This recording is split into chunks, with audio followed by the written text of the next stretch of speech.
So, good morning.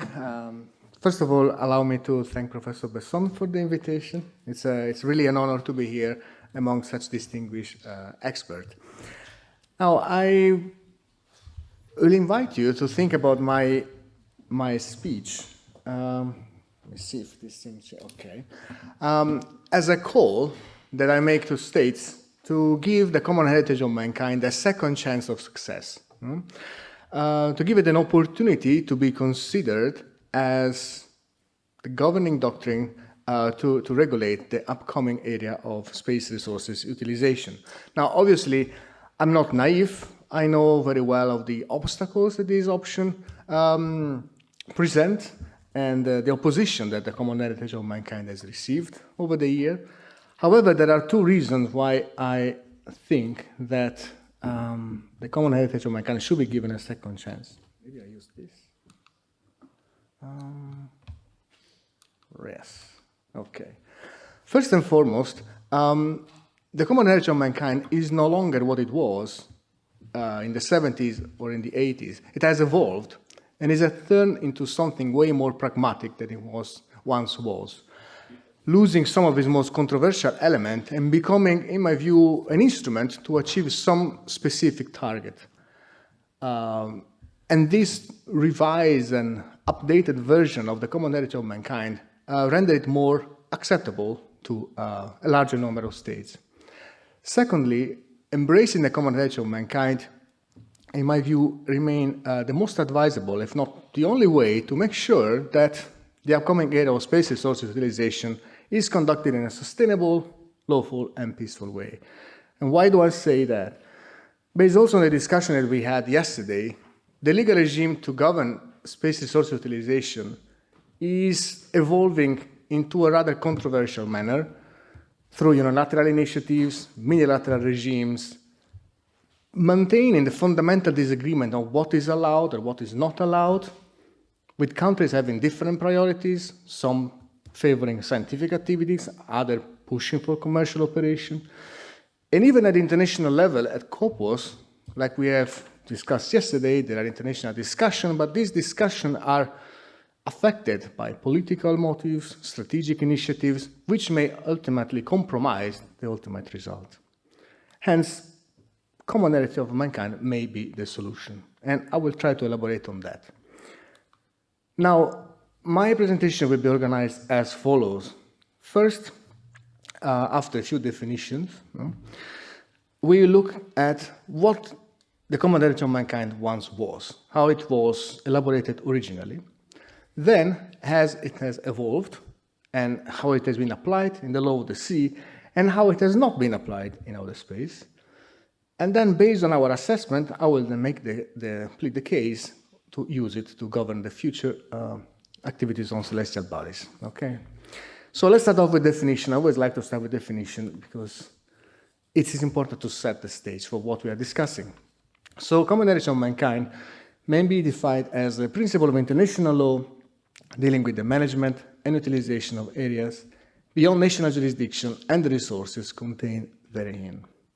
Now, from a legal point of view, it is basically an evolution of the Res Communis Omnium doctrine, according to which areas beyond national jurisdiction are not appropriable by states, but they are open for access, use, and exploration, and the resources contained therein can be used and exploited within certain limits.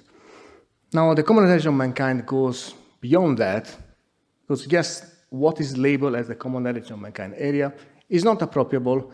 However, this freedom no longer exists, so the area can be accessed and used only in accordance of principles agreed by countries, by a so-called an international regime, often taking the face of, the shape of an international authority. And this regime also dictates some behavior, among which you have the benefit sharing, potentially transfer of technology, and the preservation of the environment.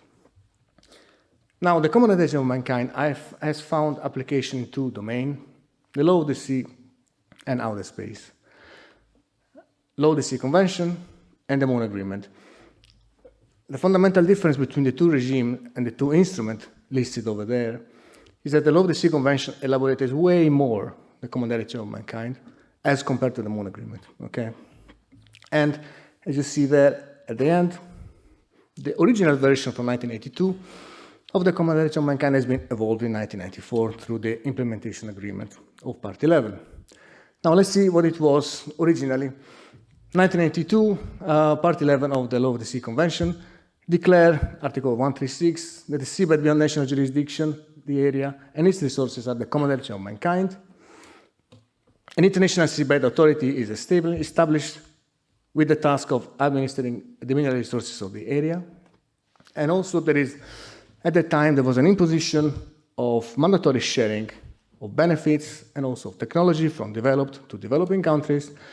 There was also an envisioned system of exploitation of resources through a parallel system by means of which the authority would act through its armed enterprise. Okay?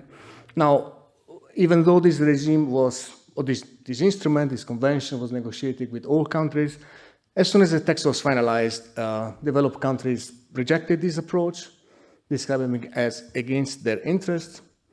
And shortly after, what was also mentioned yesterday, a reciprocating state regime was developed by a limited group of countries led by the United States, according to which countries would recognize each other mining claims through domestic initiatives.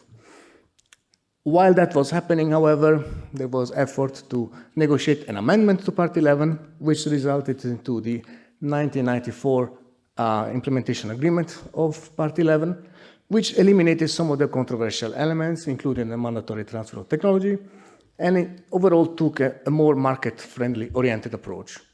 Okay? This led to several developed countries to ratify the convention, with the exclusion of the United States. They remain a non-party. We have discussed this all yesterday, so I'm run through this. No?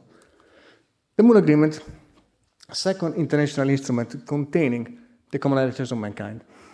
Now, the Moon Agreement was drafted with one goal: to fill the gaps left open by the Other Space Treaty in relation to the exploration and use of celestial bodies and their resources. Okay? This is not a surprise. Why do we have 5 space treaties? The first one laid down the legal foundation for the human activities in outer space. The remaining 4 provide a more detailed elaboration of specific topics, viability, registration, and in this case, celestial bodies activities.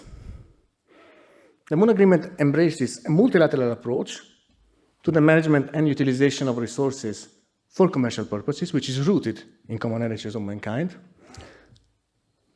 One element that was not discussed yesterday, but I think is very important, and it goes back to what I will say later on. The agreement has a limited number of ratifying states, but there used to be 18, now there are 17. Why? Saudi Arabia, a couple of years ago, decided to withdraw from the agreement. This is the first in the history of space law of a country withdrawing, and we will discuss why that happened. Very important for my presentation. As said yesterday, no major spacefaring nation is a party to it. So no China, no United States, and so on and so forth. What did I do? Let me see. All right. There you go. Now, as I said earlier, the Moon Agreement doesn't really elaborate the common heritage of mankind very much. It's very limited what it says. It simply declares that the Moon and its natural resources are the common heritage of mankind. However, unlike the Law of the Sea Convention, a legal regime to govern the exploitation of resources is not established. Even the common heritage of mankind is not really fully explained what it really is and what it really means in this context. There is simply a commitment for parties to at least initiate the discussion of this regime once the exploitation becomes a realistic possibility. Okay? There are, however, some principles that are indicated of what this regime should contain, including the controversial, equitable sharing of benefit, which, however, here is way more softened than in the Law of the Sea Convention, because you see it takes into account the interests of both developing and developed countries. So those who have contributed, those who have mined, should receive their fair share of benefits as well. Article 7 is not part of Article 11. However, one of the innovations of the Moon Agreement as compared to the Other Space Treaty is the fact that it pays attention on the environmental impact of human activities in space. So it basically says that if states engage in lunar activities, they should not cause harmful interference to the lunar environment. And that's pretty much it. The agreement, however, was not successful for various reasons that I cannot elaborate here, it would be too long. But you can look at the timing of the agreement. When it was ready, there were no lunar activities at all. Disagreement of what it meant, common heritage of mankind, and political factors. Just to mention one, the change of the American administration from the Carter administration to the Reagan administration, everything changed. Now, let's go to some more interesting stuff. So, recent development in the law of the sea and other space when it pertains to the common heritage of mankind. So, some of these elements have been discussed yesterday, but I will try to take put a different spin on it. So, the common heritage of mankind has been used to implement Part 11 of the Law of the Sea Convention, as described earlier, but also it has been embraced in other instruments. At the same time, however, we see, as we mentioned yesterday, unilateral initiatives are going in the complete opposite direction than the common heritage of mankind. Outer space will be a very interesting case, where you have, as we have listed earlier, numerous initiatives that completely go into the opposite direction than the common heritage of mankind. But my attention will be more on the controversial behavior of the Moon Agreement parties, that rather than promoting the Moon Agreement, have taken other ways. And we will elaborate on that. Going back to that problem of one country withdrawing from the Moon Agreement. So let's have a look at the sea. Okay, so the common heritage of mankind has been implemented in the Part 11, and then the agreement on the conservation and sustainable use of marine biological diversity beyond national jurisdiction, the BBNJ agreement, and then, as I mentioned, unilateral initiatives going in the opposite direction. Now, Part 11, the International Seabed Authority is tasked to design a system of exploration and exploitation of the deep seabed resources and to develop all necessary rules. So far, through licensing, so far the Seabed Authority has issued 31 15-year licenses to explore deep sea mining, and the key focus is on environmental impact of these activities. So when applying for a license, a company needs to present an environmental impact assessment plan. So far, no exploitation licenses has been issued. One of the reasons is because there is disagreement of what these rules should be. The Seabed Authority has been attempting to develop these rules since 2013, but no agreement has been possible so far.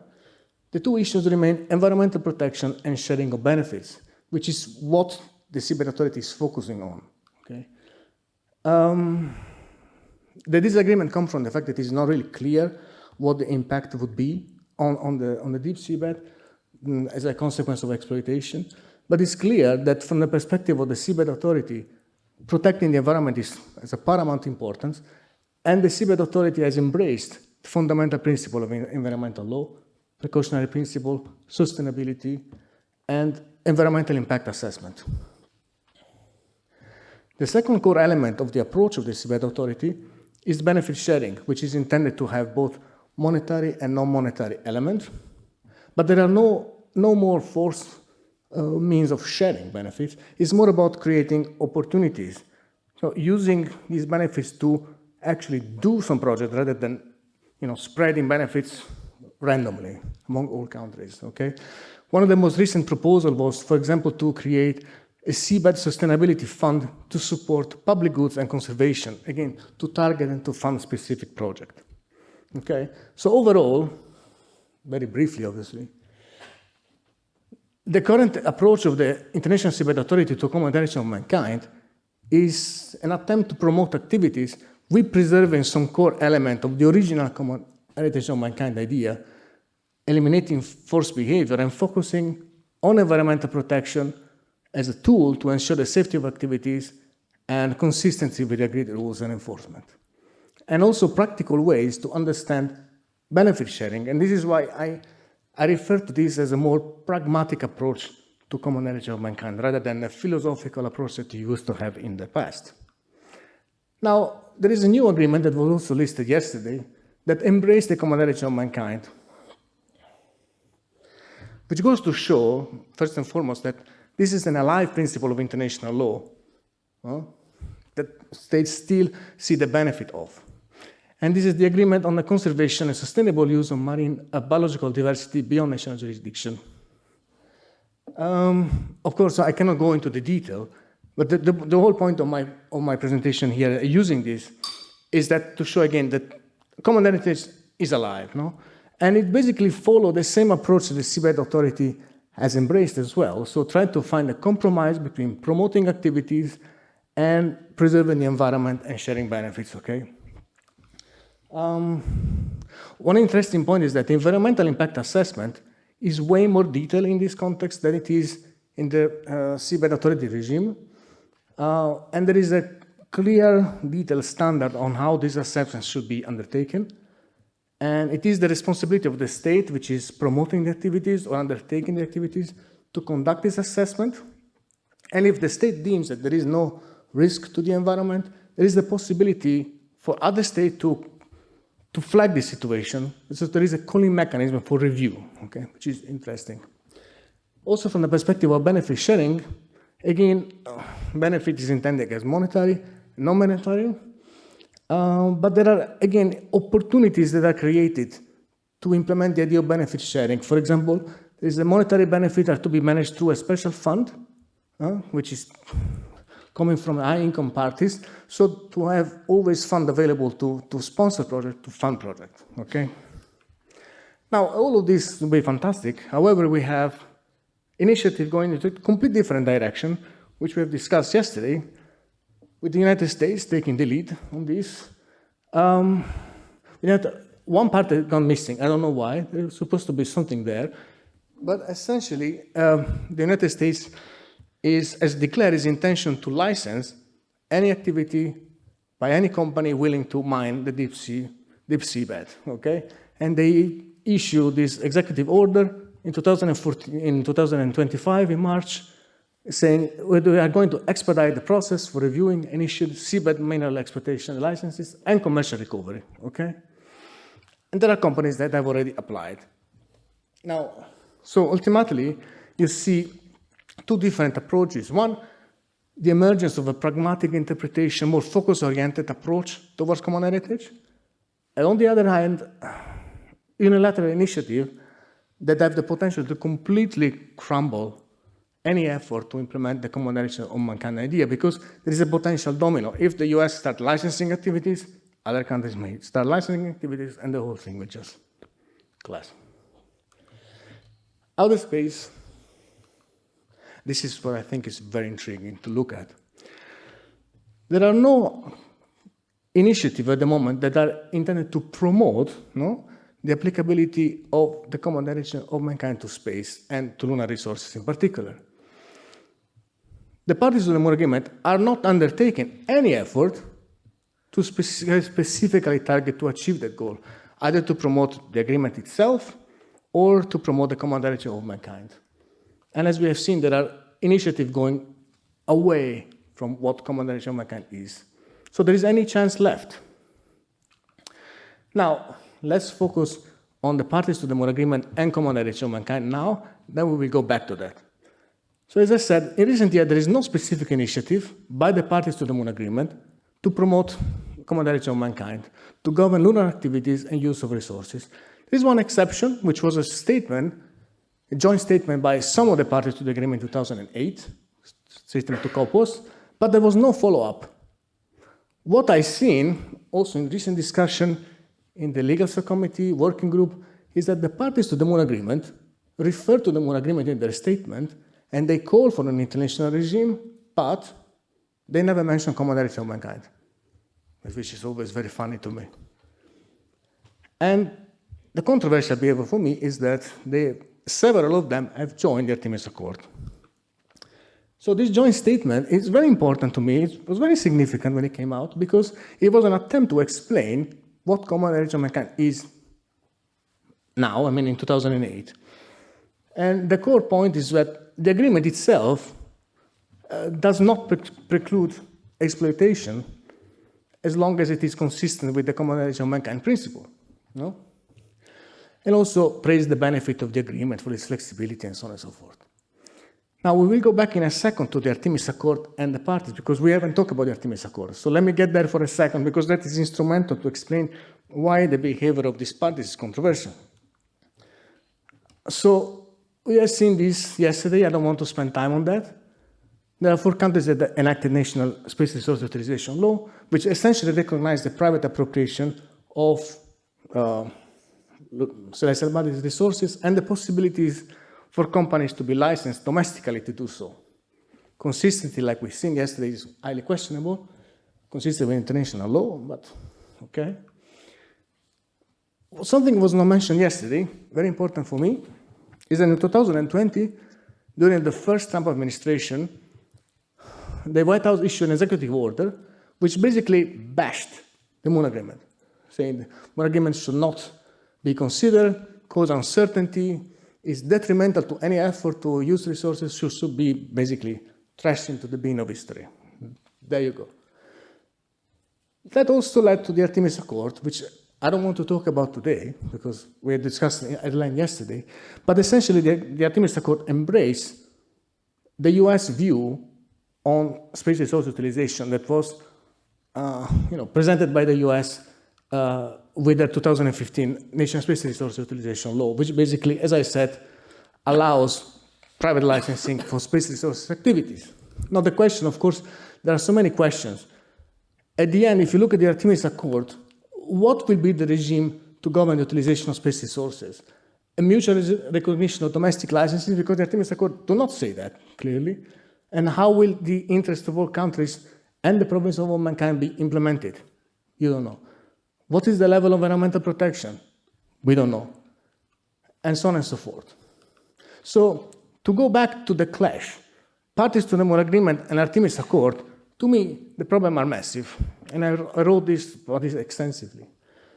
So if you think of the Artemis Accord, the Artemis Accord embraced the freedom of country to use and exploit space resources, and directly recognized private authorization of space mining activities, and is not clear what are the limits of these activities.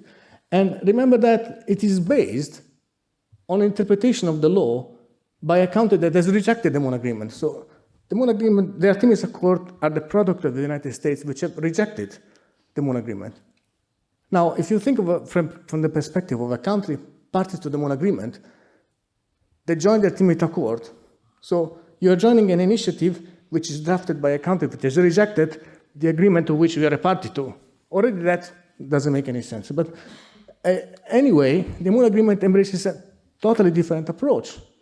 Common management, international regime, environmental protection. So the two are, to me, largely inconsistent. And this is why we had 18 countries and now we have 17. Saudi Arabia was one of the countries that were party and signatory to both, and they see the inconsistency and they decided to withdraw from the Moon Agreement. Now, do I still have time? Yes.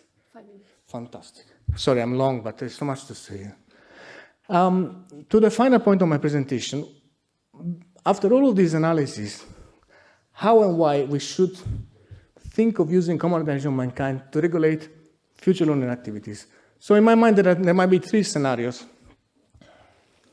One, space resource utilization governed by unilateral approach, unilateral initiative, multilateral regime, like Artemis Accord, or undertaken under an international framework based on a common knowledge of mankind. Now, unilateral approach, do we really want this? Is it consistent with the law? I don't know. Is it desirable to have activities licensed domestically? They may be in contradiction with each other, operating under different principles. Is it going to be efficient? I don't know. There is, of course, a risk of forum shopping. We can debate if this risk is significant or not, but there is that risk. And I wouldn't say that this is, an unlikely possibility. If you look at the precedent of the US, what the US is doing and all over the sea, there is definitely the risk that this will be the option that will regulate future lunar activities. Even the unilateral regime, a la Artemis Accord, has the problem that you are creating blocks, and you know that there is the Chinese initiative with around 20 countries that have joined that. So the principle established within the minilateral regime will be not legally enforceable to state non-participating in it. There will be, of course, uncertain limits to the activities undertaken, and the disagreement on the fundamental principle of space law would remain. No? So the common knowledge of mankind remains, at the end of the day, the only approach that is capable of fulfilling the mandate of the Space Treaty, even of the other Space Treaty, promoting activities while preserving the interest of all. And it can also enable the understanding of fundamental principle and the recognition of rights and obligations of users, because you can actually agree on what is allowed and what is not allowed. Now, how to do that? You should try to learn the lesson from the law of the sea and embrace this updated, pragmatic approach to common heritage, which abandons philosophical ideas and focus on achieving specific targets, specific goals, in particularly environmental protection and benefit sharing. It will also be important that the system embrace adaptive governance, so it can review itself, can adapt itself, and the structure is kept minimal. The two core elements of this pragmatic approach to common heritage of mankind for lunar activities should embrace environmental protection and benefit sharing as the core principle. Environmental protection should be based on parameters to assess the environmental impact of proposed activities and should also lead to an environmental impact assessment. Benefit sharing, again, learning the lesson should not impose mandatory sharing, but should create opportunities with practical initiatives. I would also say this, that if we can agree on environmental impact principles and form of benefit sharing, you don't really even need an international authority for space. Licenses could even be issued domestically as long as they are consistent with the international agreed standard. No? And we could also use existing institutions to manage the system. I don't want to keep you any longer. There's just a lot of ideas. So thank you very much for listening to me.